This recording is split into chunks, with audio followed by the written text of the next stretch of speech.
Hey there everyone, welcome back to another look between the lines. We got some news for you today because, as we've mentioned, the election has been a really heated situation.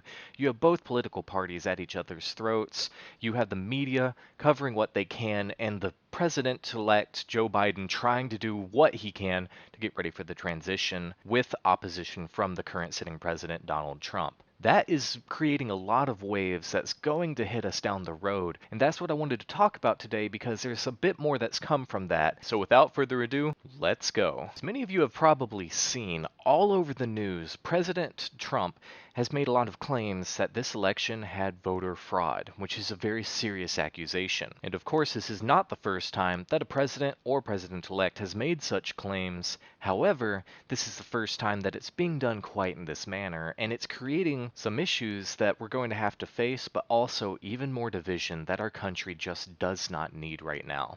And so recently, as of today, there's been a lot of breaking news, one of which came from Pennsylvania. They had a court hearing on one of the many election lawsuits brought about by President Donald Trump involving fraud, and a judge asked one of the campaign lawyers looking into this whether he had found any signs of fraud from among the 592 ballots that were challenged.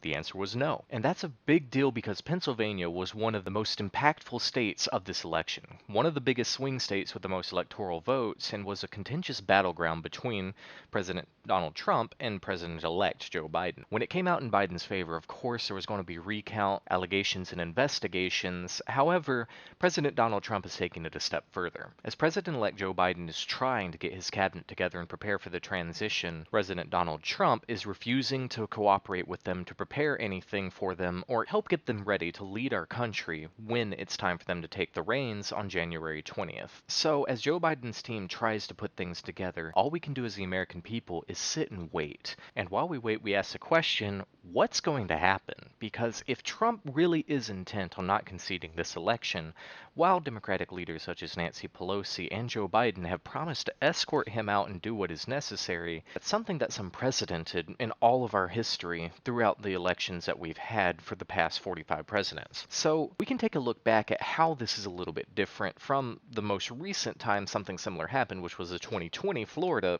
recounts that happened with George Bush Jr. versus Al Gore. For those of you old enough to remember, or at least those that were old enough to be interested in politics at the time, you may recall that the Florida recounts were the biggest issue of that election. What happened was some Republican supporters staged a violent protest in Miami calling for the recount to be stopped, while of course Democrats were pushing for the recount to happen as Bush had a lead of just over 1,000 votes. Anytime the votes are that close together, there's going to be an automatic recount in most states, and with the first recount that went through, George Bush Jr.'s lead dropped from that 1,000 plus votes down to about 500, which of course caused even more calls for recounts and to try and get a manual recount to see if they could push that further in the Democrats' favor. However, following the Miami protests, which were proven to be from out-of-state Republicans that came to try and stop the recount, Al Gore, for the sake of peace, chose to step down and concede the election, turning it over to George Bush Jr. This is different. Here in 2020, we don't have a difference of 1,000 votes with an automated recount. We have someone trying to push the legal process to its extremes while making widespread allegations of voter fraud. And of course, while President Trump is pushing for voter fraud, you have the answers coming from local courts, just like that one in Philadelphia, where the answer was no. His own investigators aren't coming up with the evidence that he's claiming, and press sites on both sides, from Fox to CNN, CNBC, are saying this is the most secure election in American history. That's a big statement considering that there was more mail-in ballots due to coronavirus, and a lot more unrest following the 2016 allegations of the Russian interference with what is going on in our country today. So all we can do is hope for the best. The evidence is out there. Biden won by a landslide. President-elect Joe Biden is going to lead us into this next term of 4 years of presidency with Kamala Harris at his side, and they're promising to, again, focus on unity and healing the wounds of what has been going on. From the lockdowns to the civil unrest, the racial tensions, everything that has plagued us for the past 4 years, that should be our focus. That should be our president's focus. That should be our next president's focus. But with the sitting president president that's refusing to work with the next president-elect and still waging this war over his loss. Even his own advisors are starting to voice doubts. Republicans are starting to turn and try to help Biden get prepared for this next transition in spite of what Trump is doing, and it is a mess. All we can do is pray for the best. The Pope has reached out to congratulate Joe Biden and wishes the best for him, and we need those kind of blessings to make this work out. All we can say is thankfully there has not been civil unrest like the Miami riots in Bush versus Gore that we discussed earlier. However, with all the chaos going on, there's still time to sort this out. The president is going to take office on January 20th. Everything's up in the air until then, but we should be spending this time to prepare. However, that's not something that can be changed at where that is. All we can say is that President Trump needs to step down and honor our democratic process. Our democratic process and the freedom to vote is what makes America such an awesome country. And for better or worse, America is one of the few places where a celebrity, a host of a talk show, or a game show can run for presidential office and win.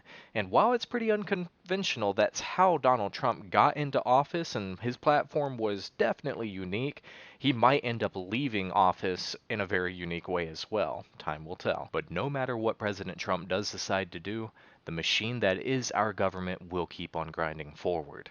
His team will have the legal responsibilities of preparing the logistical transfer for Biden, and while Trump himself may not support it, that's what will happen. That's how this country works and how it's going to continue to work. All we have to do is sit back and watch the fireworks as we have. And fingers crossed it's going to go somewhat smoothly. Now, what's going to happen in the transition? Because as Biden's preparing, as he's selecting his cabinet members, he's already been protected by the Secret Service. So what happens after the voting concludes and a president-elect is decided, the Secret Service reaches out and chooses a code name. In Joe Biden's case, he chose Celtic, while Donald Trump, when he first won, chose Mogul. And of course, we can't fit Kamala Harris, who has self-chosen Pioneer.